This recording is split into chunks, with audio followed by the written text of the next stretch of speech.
Hey everybody, it's Master Gallengeist here, bringing you my review for My Adventures with Superman Season 1 on Adult Swim. And I really enjoyed this one. I had the jacket out, I got my 2 thumbs up. I think they did a really good job with this adaptation and just how they kind of worked within the mythology of Superman and changed it up and seen kind of his origins again. That's interesting that I'm at this point in the myth cycle with like our superheroes that they're kind of redoing it for kind of more kind of modern kind of audiences, but it works well enough to work for adults and kids, in my opinion. Now, granted, there's some scary aspects of Superman fighting some kind of crazy things, some kaiju things as well, but I would not feel bad recommending this to adults wanting to watch it, kids wanting to watch it, families wanting to watch it. They do a really good job of exploring the Superman mythos in their own kind of way with very much of a kind of anime-inspired kind of take with it. You could definitely see it in the animation style and also in how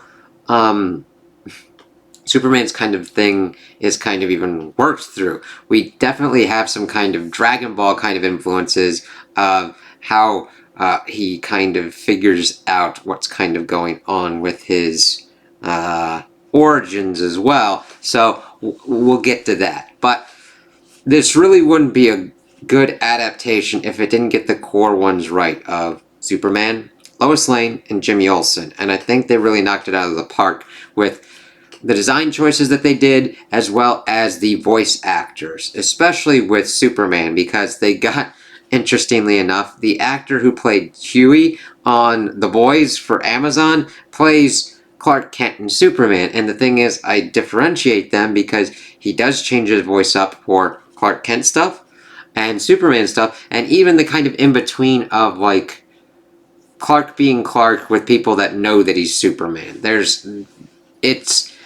It takes a lot to actually be able to pull that off. Christopher Reeves did a really great job of that in his portrayal of Superman, of like the differences between him acting as Clark Kent and then him as Superman. And then also that kind of in-between kind of phase as well. You need an actor that can pull that off, and they really worked that very well here. Lois Lane is a smart, driven reporter who wants to do the reporting kind of stuff. And of course, they're kind of in the intern kind of realm with Perry White at the Daily Planet. And of course, she's dead set on like finding the truth on a lot of stuff. And of course, that sets up most of her kind of stuff for this season. Or in the beginning parts, we pretty much see her trying to interview Superman, get all of the information down on him, and then when we start getting towards the back half, seeing her investigate and using her deductive reasoning skills to help them out of situations. And Jimmy, he isn't just some attaché that's just like attached to what's going on and just taking pictures or whatnot. He's got his own kind of stuff, being a friend and roommate to Clark, and being this dude into supernatural kind of stuff with his flame bird influencer kind of stuff as he's attempting to kind of launch. So, well, doing a YouTube channel and everything, I kind of really connected with Jimmy on that kind of stuff as he's dealing with all different kind of things, trying to hunt Bigfoot and everything, and then getting kidnapped by a talking gorilla. Not a gorilla that is like connected with the Flash, however. But we see that Superman is still trying to kind of figure out his origins. He doesn't have his full power set at the beginning, which is nice, and we see that his powers are kind of introduced slowly throughout the series, gaining a new one every episode or so, with like heat vision, his cold breath, super hearing. The super hearing one was a really very good episode because he's now got the ability to hear all these things going on at once, and then he pretty much doesn't get any sleep because he hears everybody that needs help. Now, I really wish that had dug a little bit deeper into it and have Superman start to figure out what he needs to listen to and respond to and what he doesn't need to listen to and respond to. Because I do like that he's trying to help people, but sometimes you have to figure out when you do need to help someone and when they need to help themselves or whatnot. Like, yes, it's nice to help get a cat out of a tree. And the thing is, sometimes you do have to do it because that cat is scared shitless and there's no other fucking way to kind of do it. And it's like, okay, I don't have anything pressing, but if he needs to stop a kaiju level giant ass motherfucker, sometimes you have to let people figure it out on their own. So I wish they'd kind of done a little bit more with that, but that's just a small kind of thing, a potentiality that they could have went with that could have worked a little bit better if they wanted to go with that kind of lesson. But I like seeing this. I like seeing that he did look into his origins with his spaceship. However, the recording of Jor-El, or AI, because it is interesting to see how the mythos kind of like changes it up. First it's kind of like a recording and it has all this different kind of stuff, then it moves towards more of like an AI kind of thing that works out. But it's speaking in Kryptonese, and you see Jor-El in this adaptation looks like he's got fucking an eye patch, he looks like a battle warrior, and he just starts shouting in this language that Clark, as a boy, does not understand, and he's like, I don't know what the fuck's going on here. So I like that he doesn't know his Kryptonian language off the bat, because he would have been raised on Earth, depending upon where, of course, he ends up. But, of course, in Smallville, English. It's like, oh, okay, he doesn't know that kind of stuff, and then kind of we still have that kind of disconnect, even though he kind of figures out towards the end that something is at least working with him and this kind of Jor-El, because he makes a sacrifice kind of play and the Jor-El kind of saves him. But we see them going through, and another kind of cool aspect that I like is that they don't hammer on with Superman's normal rogues gallery right off the bat. This is still him kind of getting used to the world and the world getting used to him. We see him dealing with criminals that are pretty much utilizing advanced technology, even robots from Task Force X, headed by Amanda Waller, this general dude who we learn later on is actually Lois Lane's father, and Slade Wilson. And I just love seeing them trying to figure out these dynamics, figuring out who stole these things, keep pretty much getting them into being Task Force X with their kind of powers and everything, and how they kind of like explore these characters as well. They aren't just kind of throwaways. We see Leslie Willis first as, I think, Leslie Willis with like electric powers and everything, and that's where they kind of get they try to show this like Superman photo to Perry is like, no, that doesn't work. And then, of course, we see her getting an interview with Clark as Superman, and like, I don't know any of the answers to these questions. Let's see. But Lois thinks that he's lying, and I like that it's not dragged out. Lois Lane is able to deduce that Clark is Superman, and how that kind of creates friction between them at first, before then understanding kind of why he kind of kept this secret. And then also Jimmy's like, I kind of figured it out a while ago. I knew you'd tell me when you would. And you told her first? It's like she kind of figured it out and was like, I know you're Superman. But I do like that kind of interplay and dynamics of them becoming a kind of core three. We see other groups like this Intergang, I believe. Anthony Ivo using like this parasite armor.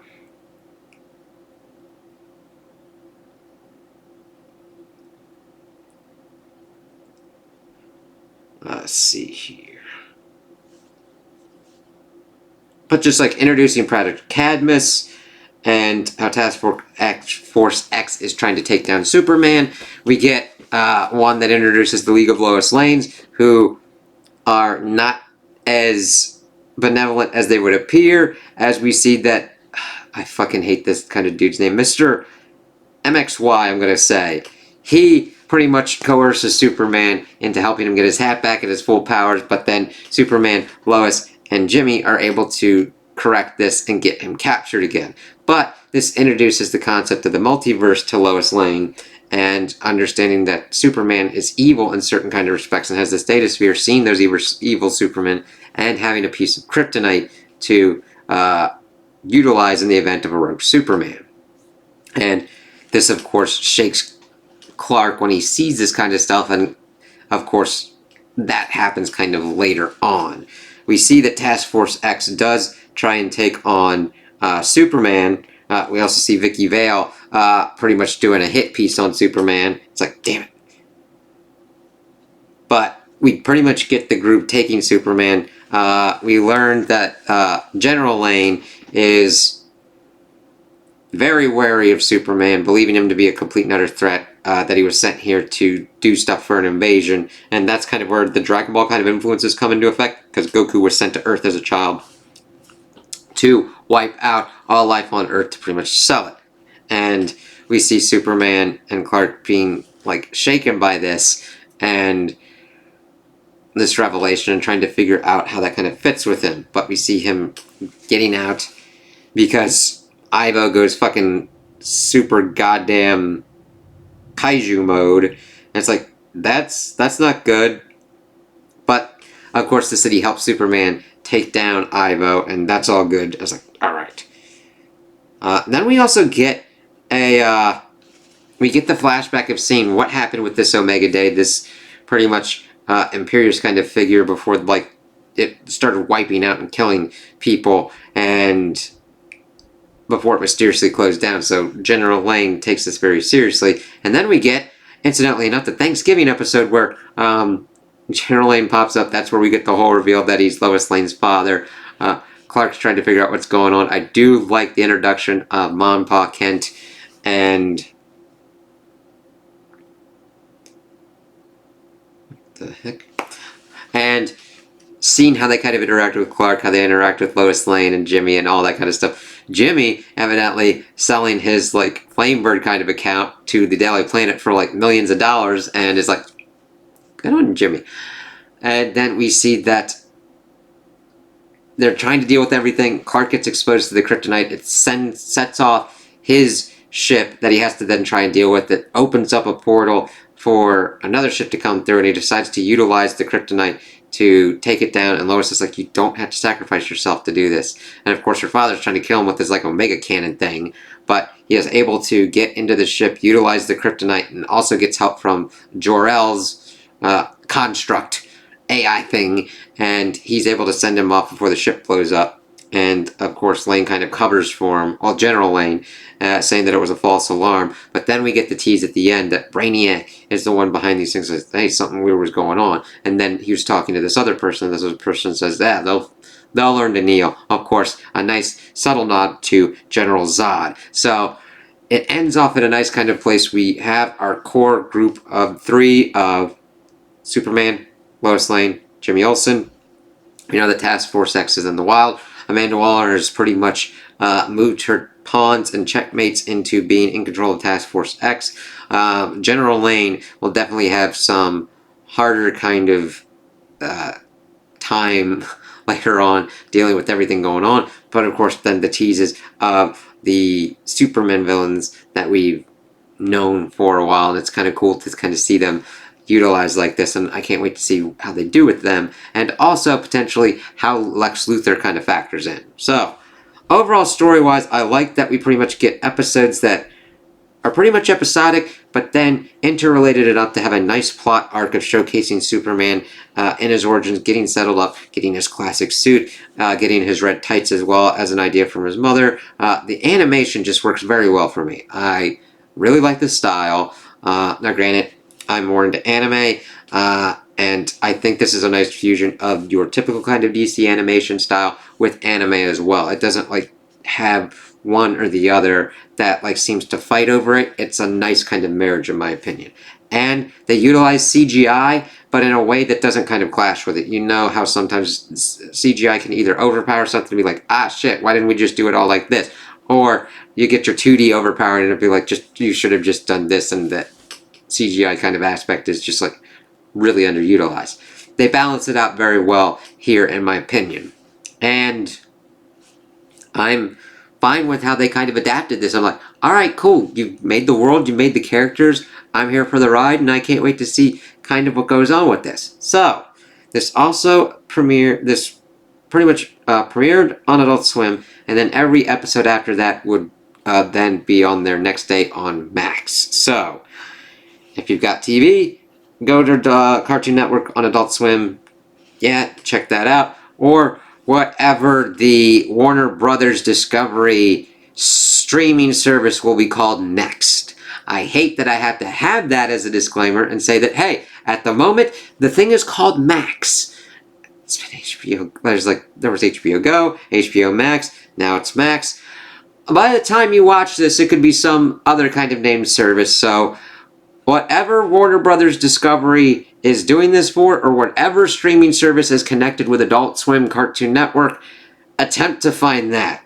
Because streaming's going fuckballs wild, so God help you on it. So, I enjoyed this. I had fun with it. I could recommend it to a lot of people, and if you don't like it, that's fine. That's quite alright. Your opinion's valid on it. I get it. It might just be kind of like you don't like the art style, you don't like who they got for the voice acting, you don't like how they kind of reconfigured events and whatnot. I completely get that, but I really had fun with this, and I'd recommend people that are into Superman and superheroes to definitely check this out. And I think that sometimes when you have a show, this would be fine on in the background, but I would actually recommend watching it first with as much attention as you can get through it, and then it would be a great one to have on in the background and be able to be like, oh, this part, oh, that part, and the action is done really well. Again, when you're making a animated show like this, you have to be able to do your good, quiet character moments as well as your action scenes. And you can clearly see what's going on. You see the nice use of powers and how you can effectively see what's actually going on. I hate that I have to say that, but the thing is, I've just seen so many examples of movies, TV shows, games, where things are not communicated clearly throughout whatever kind of medium's going on for. And it's like, yeah, you want to see the action of what's going on. This informs characters and gives us moments of how characters deal with certain things. Superman pulling a punch is an important thing to see, and you see that in his fighting style. If he's like pulling a punch, not going full ham, like when you see it in one of the older ones, him going on Darkseid and actively fighting him and be like, I'm not holding back, man. I'm going full force ham, man. This is what you get. And that's an important moment to showcase the power of his punches and everything. So I really got to hand it to him for that. I just really enjoyed this, and I can't wait to see, hopefully, if we get a second season. I think they did a good job with this, and I can't wait to see where it goes. So, those are my opinions on the show. Tell me what you guys think in the comments below. If you liked it, if you didn't like it, if you agree with me, if you disagree with me. Also, like and subscribe, and I hope you have a good day.